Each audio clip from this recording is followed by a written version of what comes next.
Assalamualaikum warahmatullahi wabarakatuh. Selamat datang di pembelajaran tematik. Hari ini kita akan belajar tentang tema, yaitu yang pertama muatan ilmu pengetahuan alam, KD 3.6, menerapkan sifat-sifat bunyi dan ketertarikannya dengan indera pendengaran. Kemudian muatan yang kedua yaitu muatan ilmu pengetahuan sosial, KD 3.4, mengidentifikasi keragaman sosial, ekonomi, budaya, etnis, dan agama di provinsi setempat sebagai identitas bangsa Indonesia serta hubungannya dengan karakteristik ruang. Materi ini sebenarnya hampir sama dengan materi yang baru saja kita pelajari kemarin. Yang pertama, kita sudah mempelajari tentang sifat-sifat bunyi. Kira-kira masih ingat kemarin sifat bunyi ada berapa? Iya, ada 3 sifat bunyi. Yang pertama, bisa Anda ulangi sebentar saja, bunyi dapat merambat. Bunyi dapat merambat melalui zat perantara, baik padat, cair, maupun gas. Kemudian sifat yang kedua, bunyi dapat memantul. Jadi ketika bersinggungan atau mengenai benda yang keras.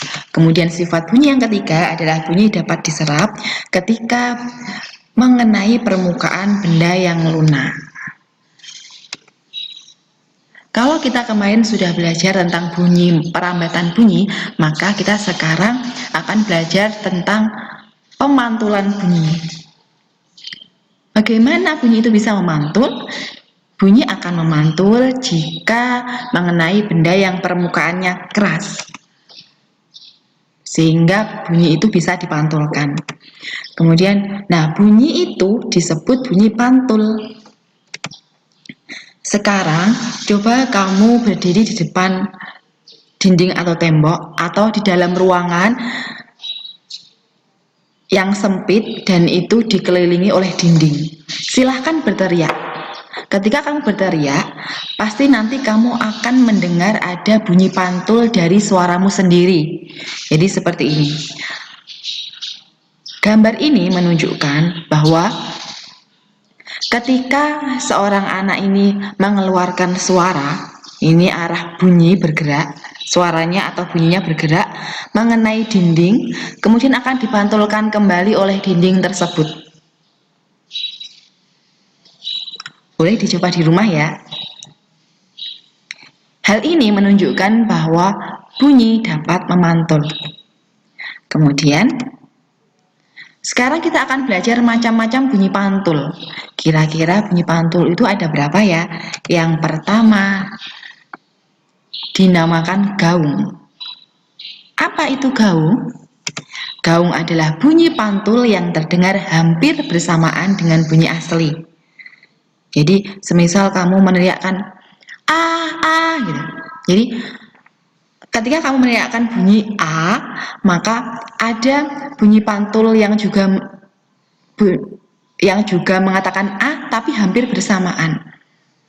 Kemudian yang kedua, gema. Apa yang dimaksud dengan gema? Bunyi pantul yang terdengar lengkap setelah bunyi asli. Semisal kamu berteriak A, kemudian bunyi pantulnya terdengar setelah teriakanmu selesai. Misalnya kamu meneriakkan A, ada jeda, baru ada bunyi pantul A gitu. Berbeda dengan gaung. Kalau gaung, bunyi pantul dan bunyi asli dari suaramu itu bersamaan. Jadi ketika kamu meneriakkan begini, A gitu. Jadi seolah-olah hampir bersamaan, bunyi pantul dan bunyi asli bersamaan. Tetapi kalau gema, antara bunyi pantul dan bunyi asli ada jedanya. Jadi misalnya kamu meneriakkan A begitu. Jadi seperti ini ketika gema. A, bunyi pantulnya di belakang. Gitu.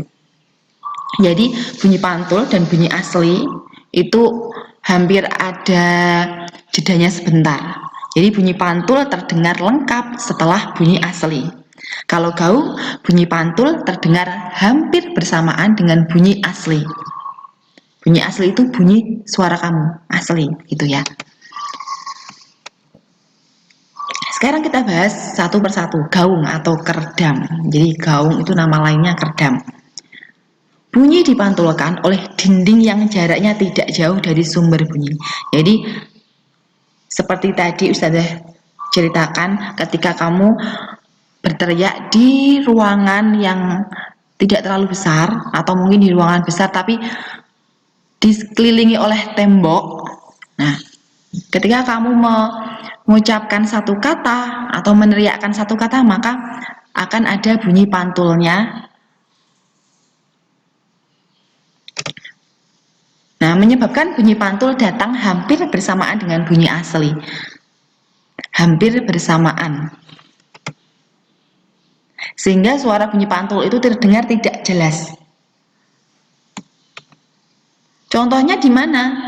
Ketika kamu berteriak di ruang kosong yang dikelilingi tembok, maka kamu akan mendengar bunyi pantul dari suaramu sendiri.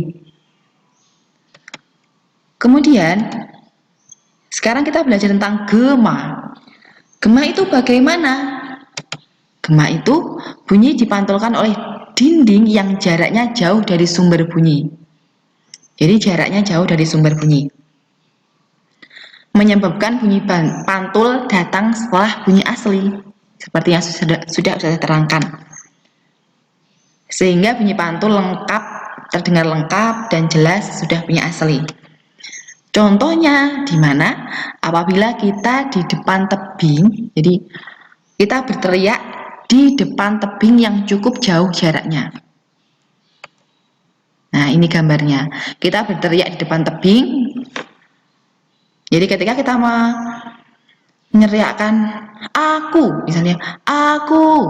Jadi teriakannya atau bunyi pantulnya akan terdengar setelah suaramu selesai. Aku begitu. Jadi dan itu bunyi pantulnya terdengar jelas. Kalau tadi pada gaung, bunyi pantul tidak terdengar jelas karena hampir bersamaan dengan bunyi aslimu. Kemudian sifat bunyi yang kedua yaitu bunyi dapat diserap. Kok bisa ya bunyi dapat diserap? Bagaimana bisa bunyi dapat diserap? Bunyi dapat diserap ketika mengenai permukaan benda yang lunak seperti karpet, kain, gabus. Kalau tadi bunyi dapat dipantulkan karena mengenai benda yang keras, sekarang bunyi dapat diserap jika mengenai benda yang permukaannya lunak seperti karpet, kain, dan gabus. Nah, benda-benda yang dapat menyerap bunyi ini disebut sebagai peredam bunyi. Untuk apa manfaatnya peredam bunyi? Biasanya digunakan untuk menghindari gaung. Sekarang Ustazah tanya, kamu sudah pernah nonton bioskop? Ketika kamu di ruangan bioskop, kira-kira suara dari ketika pemutaran film terdengar jelas tidak? Sangat jelas kan? Tetapi ketika kamu di luar ruangan bioskop, apakah bisa mendengar suara yang ada di dalam bioskop? Tidak ya. Berbeda ketika kamu di rumah, ada orang yang berbicara di dalam rumahmu, tapi suara itu pasti akan tetap terdengar di luar rumah. Kira-kira mengapa? Iya, karena di dalam gedung bioskop ada peredam bunyi. Coba kamu perhatikan ketika kamu masuk bioskop, pasti di dalam bioskop itu tidak akan kamu temukan dinding. Kamu temukan dinding yang beralaskan karpet. Pasti dindingnya beralaskan karpet. Pasti dindingnya ada karpetnya semua. Itu fungsinya untuk apa? Untuk meredam bunyi, agar bunyi dalam satu ruangan itu tidak terdengar sampai keluar ruangan. Ya, contohnya di dalam bioskop. Kalau ingin bukti, bisa nonton bioskop ya. Bisa masuk ke ruangan bioskop, dilihat apakah dindingnya dilapisi karpet. Nah, kemudian sumber bunyi di sekitar kita. Bayangkan jika dunia tidak ada bunyi, sepi kan? harus bersyukur. Nah, sumber bunyi di sekitar kita ada yang pertama, tentang nada.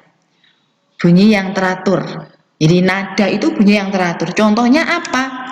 Contohnya alat musik. Jadi kan ketika ada alat musik yang sedang dimainkan, itu akan terdengar enak di telinga. Nah, itu namanya bunyi teratur atau nada. Kemudian contoh bunyi yang lainnya yaitu desah. Apa yang dimaksud dengan desah? Bunyi yang tidak teratur. Contohnya apa? Seperti petir atau seperti suara klakson mobil gitu. Itu termasuk desah. Nah, jika di dunia tidak ada bunyi, kita kan sepi ya. Maka kita harus bersyukur. Cara bersyukur itu bermacam-macam. Cara bersyukur itu tidak hanya mengucapkan alhamdulillah. Memang kita harus mengucap alhamdulillah, tapi selain itu kita harus melakukan dengan tindakan. Tindakannya bagaimana? Dengan melakukan hal-hal yang baik. Kalau kamu sebagai murid berarti rajin belajar, rajin mengerjakan tugas dari ustazah. Nah, tugasnya apa hari ini? Tugas dari ustazah hari ini yang pertama, IPA. Muatan IPA, membuat video yang menjelaskan tentang materi hari ini. Kita hari ini sudah belajar tentang bunyi, tentang sifat bunyi. Nah, kemudian kamu jelaskan melalui video. Caranya bagaimana, Us? Caranya kamu membuat rangkuman dulu. Kamu buat rangkuman dari kegiatan hari ini, dari materi hari ini, materi IPA hari ini. Kemudian boleh ditulis, dibuat dirangkum, ditulis di buku catatan. Kemudian kamu pelajari dan kamu jelaskan, lalu di video oleh orang tua kamu. Semisal ada yang, oh saya kalau menjelaskan susah kalau tidak melihat catatan. Untuk kali ini boleh sambil melihat catatan kamu menjelaskan di video. Boleh membawa catatan, tapi untuk kegiatan-kegiatan selanjutnya, untuk mungkin tugas selanjutnya, bisa catatannya ditutup dan kamu menjelaskan langsung di depan kamera, begitu. Tapi untuk kali ini, kamu boleh sambil membaca catatan, begitu ya. Apakah tugasnya sampai situ saja? Tidak, ada satu lagi tugasnya, yaitu tugas muatan IPS, yaitu mencari contoh alat musik petik, alat musik tiup, alat musik gesek, alat musik tekan, alat musik pukul, masing-masing 3 alat musik.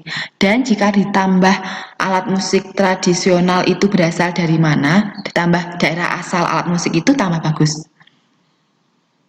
Tugasnya itu saja ya, atau mau ditambah? Jadi untuk hari ini itu saja yang bisa Ustazah sampaikan. Ustazah tunggu ya tugasnya. Wassalamualaikum warahmatullahi wabarakatuh. Sampai jumpa.